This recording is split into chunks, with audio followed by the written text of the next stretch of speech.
Check.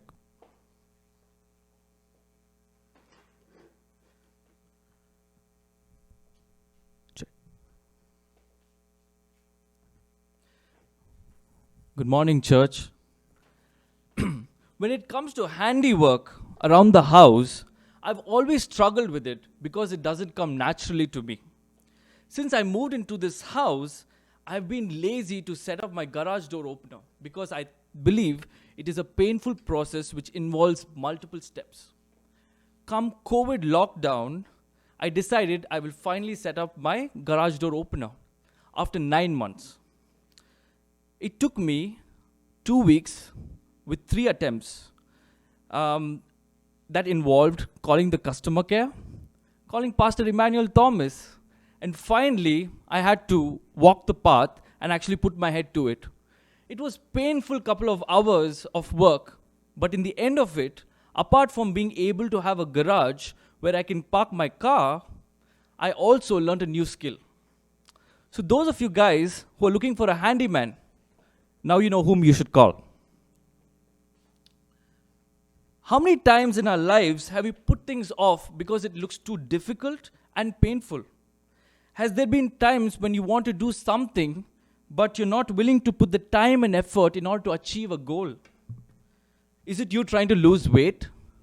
Is it you trying to learn a new skill? Are there times when we have complained and groaned because of the position or the situation God has placed us in, even if it involves something that we asked Him for? Is it raising children? Is it serving at the church? Do you think that you're too old to be used by God? In the next 20 to 30 minutes, please bear with me as I attempt to answer some of these questions through the life and journey of Moses. Let us pray. Dear Heavenly Father, thank you for this day. Thank you for this time, Lord. Thank you for you being a good God always. Lord, as we dig deeper into your word, Lord, may you speak through me, and may we be able to understand you more closer, and let us be drawn to you, Lord. Bless this time and bless this sermon, Lord. We give you all the praise and honor. In Jesus' name I pray. Amen. If you look at the life of Moses, there are very interesting lessons that you and I can learn that can help both of us grow, both personally, spiritually, and professionally. You can break the life down of Moses into 3 phases. A prince of Egypt at age 40, a shepherd in Midian at age 80, and finally a leader at age 120. In Exodus chapter 2, verse 9 to 10, it reads, Pharaoh's daughter said to her, "Take this baby and nurse him. I will pay you." So the woman took the baby and nursed him. When the child grew, she took him to Pharaoh's daughter, and he became her son. She said, Moses, saying, "I drew him out of the water." Additionally, in the text, in Acts, it reads, in Acts 7:22, Moses was educated in all the wisdom of the Egyptians. He grew powerful both in speech and in action. Imagine being raised as Moses, a prince of the then leading civilization in the world. But all this wisdom and knowledge and power accounted for nothing when he had to flee Egypt and go to Midian. That brings me to my first point. God humbles us. God uses circumstances to humble us. How many times in our lives have we pridefully relied on our own abilities, be it talent, money, or power, in order to get somewhere? When I was growing up, I pridefully relied on my own academic and technical skills to get me places, such as a job at Deloitte. But it was a humbling experience when I found out there were people younger than me who were better than me in terms of talent and the work they deliver. God was teaching me or humbling me and asking me to learn from them. In Luke chapter 14:11, it says, "For all those who exalt themselves will be humbled, and those that humble themselves will be exalted." This is a very profound truth statement that is true across the Bible. We see God using circumstances to humble people.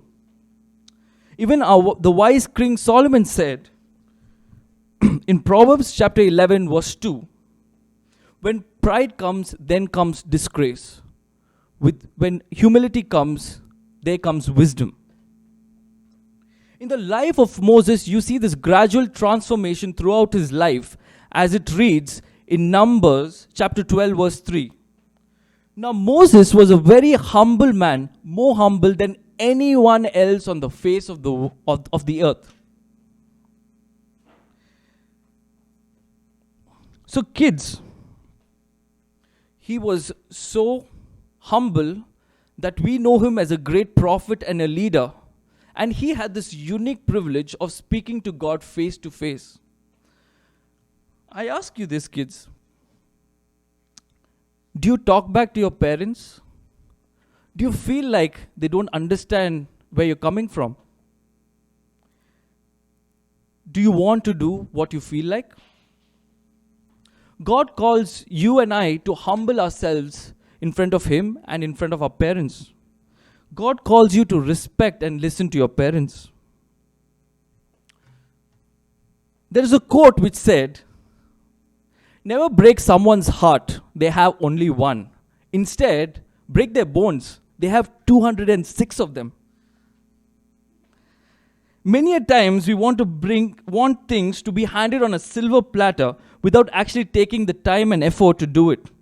If you carefully observe people's New Year resolution, most of the folks want to lose weight, including me. I would see people taking big walks, and after a nice big walk, they would eat fried kebabs and samosas. Haven't we all been there? I have. You can see in the text, Exodus chapter 3, verse 1, now Moses was tending to flock of Jethro, his father-in-law, the priest of Midian, and he led flock to the far side of the desert and came to Mount Horeb, the mountain of God. How long did he tend to sheep? Well, for that we have to look at Acts chapter 7, verse 29 and 30. When Moses heard this, he fled to Midian, where he settled as a foreigner and had 2 sons. After 40 years had passed, an angel appeared to Moses in the flames of a burning bush in the desert near Mount Sinai. Which comes to my next point. God breaks us down before he can build us up. God breaks us down before he can build us up. From a prince of the then leading civilization in the world to a shepherd tending to flock. And how long was that? For 40 years. God, when I developed a back issue in 2018, I thought I would get better in 2 months or so. But it's taken me 2 years and counting. But all this while, God was disciplining me, teaching me how to unlearn and relearn how to stand, sit, and maintain posture. There have been days that I have cried out in my bedroom, lying on the floor because of the muscle knotting.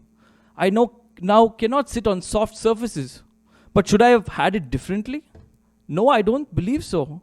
I am thankful that I had a back problem, or I still have a back problem, because God has used that to discipline me. And I thought those 2 years and counting was a long time. But just to give you a perspective, please look at the screen for me and pay attention. This happens to be my favorite place in Austin. Some of you might have been there. It's the Mozart Cafe by Lake Travis. Say, I had to go there every single day for 1 year. Possibly I should be able to do that. Add a couple of months, maybe. But after 1 year and 6 months, I'm pretty sure I would get bored of that place. Now let us look at Mount Horeb. I think Mount Horeb should be on your screen right now. Can you imagine going to this barren land every single day, and not even with people, with sheep, trying to find a place to feed grass and water? We're going to find water in Mount Horeb.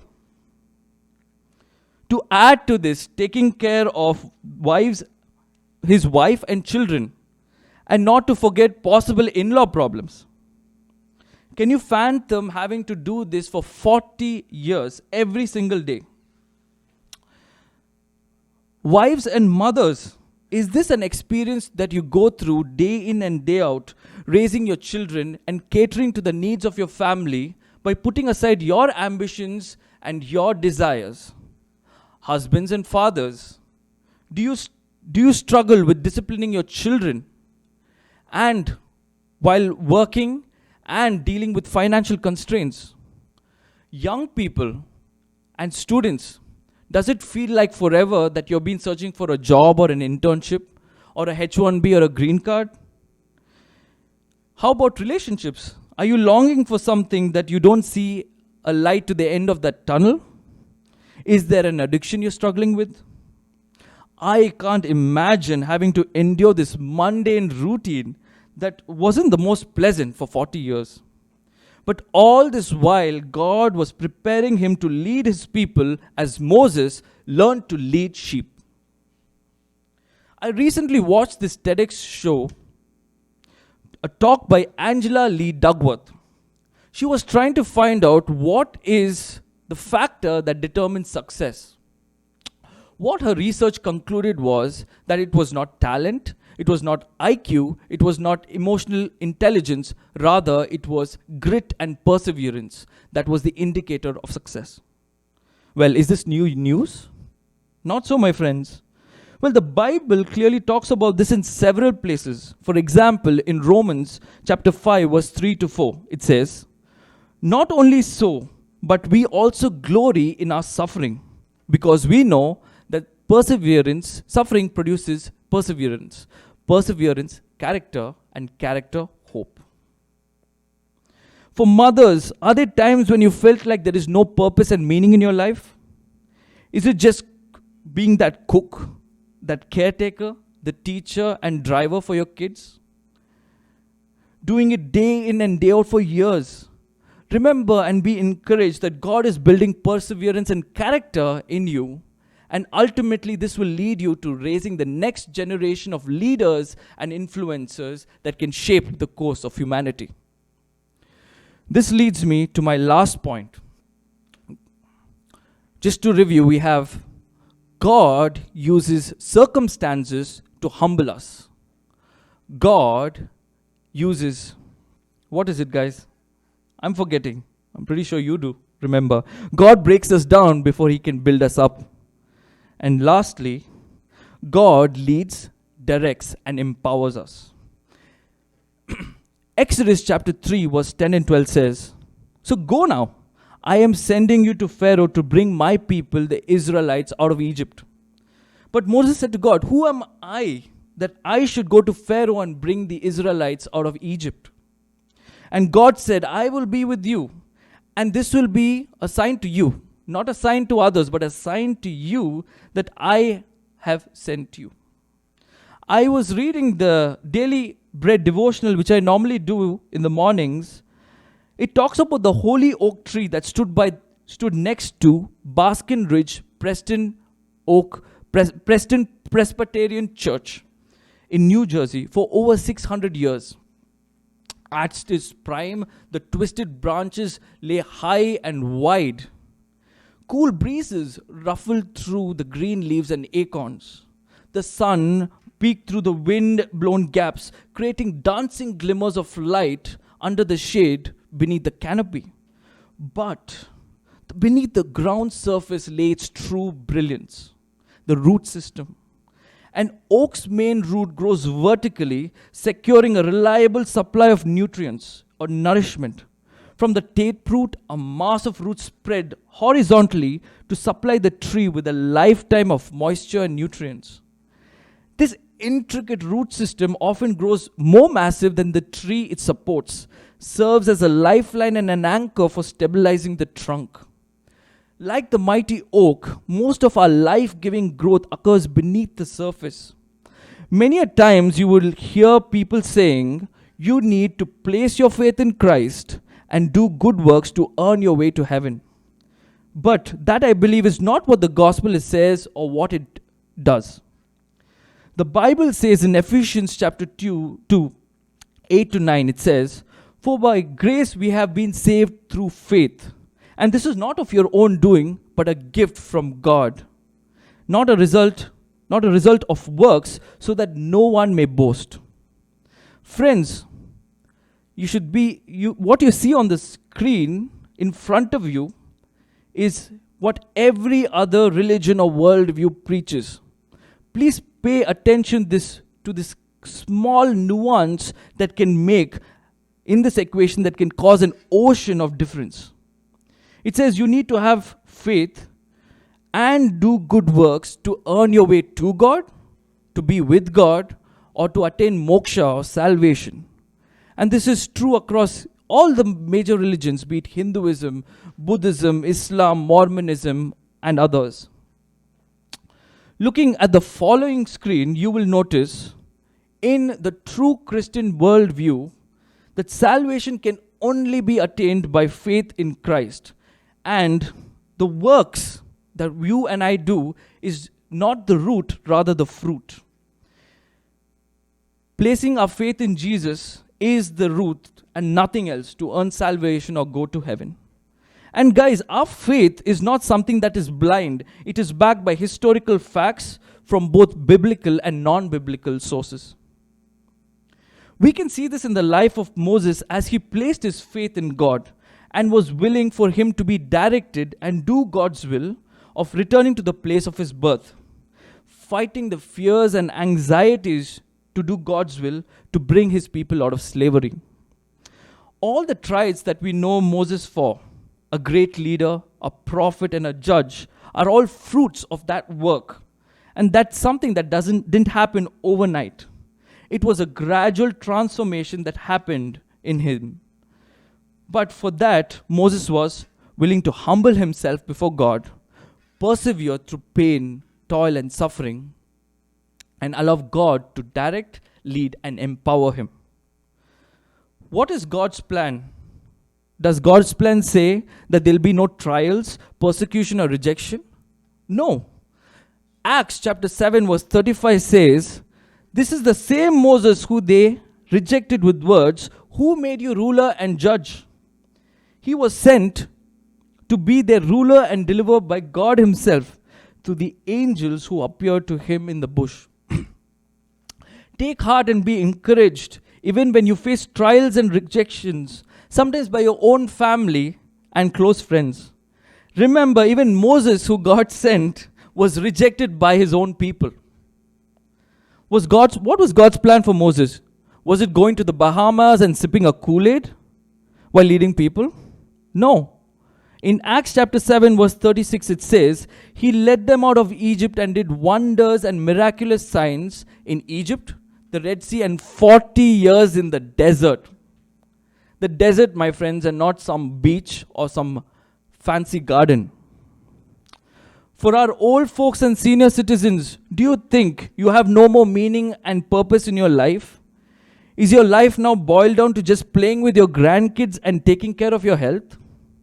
Think again, brothers and sisters. God called Moses to lead people out of Egypt at the age of 80. Surely God has a plan for you. One of the most misquoted verses in the Bible is Jeremiah chapter 29 verse 11. It says, "I have plans, declares the Lord, plans not to harm you, but to give you a hope and a future." Well, did God have a plan for Moses? Yes, he did. A plan to get people out of Egypt and wander in the desert for 40 years. And even after that, God didn't allow him to enter the promised land. As it says in Deuteronomy 34:4. Then the Lord said to him, "This is the land I promised an oath to Abraham, Isaac, and Jacob. When I said, I will give it to your descendants, I have let you see it with your eyes, but you will not you will not cross over into it."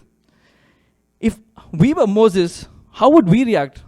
God, I did everything that you asked me for, and now you're not letting me have my happy retirement in some beach. He humbled himself and submitted to God's will. How about the life of Stephen? who actually is this person speaking to the Sanhedrin in Acts chapter 7. God's plan for him was to be stoned. How about Paul? Well, his plan was to spread the gospel and to be hung upside down a cross. It's a false doctrine to say that your life will be perfect with health and wealth if you believe and you will not face trials. Guys, where else do we see a culmination of humility, perseverance, rejection, God's plan and authority come together in one place? That, my brothers and sisters, is a hill far away at the foot of the cross, where Christ humbled himself, persevered through physical, mental, and emotional torture, did God's will despite being rejected by his own disciples and friends. And through that, he paid the ultimate price of laying his life down so that he can set you and me free from the sin to slave, the slave to sin. And triumphantly, he rose from the dead. Not metaphorically, brothers and sisters, a bodily resurrection. And all he wants from you and me is to place your faith in him. The late Ravi Zacharias in the Billy Graham Convention states that the biggest difference between Jesus and every other moral preacher or teacher that have been deified by man is that all of them, all these moralists, came to make bad people good, but Jesus came to make dead people live. Friends, are we willing to humbly submit to him? Ask him to use us who are broken vessels for his glory. Are we willing to be broken down before being rebuilt? Are we willing to do his will even if it is something that you may not like? I plead with you, church, and for all those viewers who are watching this sermon across the globe, place your faith in him who has come to save the lost. I will close with this quote by the late Ravi Zacharias. The biggest battle you will ever face in your life is your daily appointment with God. Keep it, or every other battle is going to become bigger. Can we keep our appointment with God? Are we willing to humbly submit to his will? Are we willing to persevere as he guides, directs, and empowers us to lead a life driven through pain? Friends, please close your eyes and bow down. Lord, thank you for this wonderful sermon. Thank you, Lord, that it is you who speaks through your people. And Lord, may this touch people's lives. And Lord, use this to draw people closer to you. I pray, Lord, that the lost seek you, Lord, and they place their faith in you. Bless and be with everyone who's watching this, and be with the millions others through all the situations, the trials, and the hurt and the temptations we go through. I pray, Lord, that you can live, you can show them a purpose-driven life that they can live through pain, toil, and suffering. We love you, we honor you. In Jesus' name I pray, amen.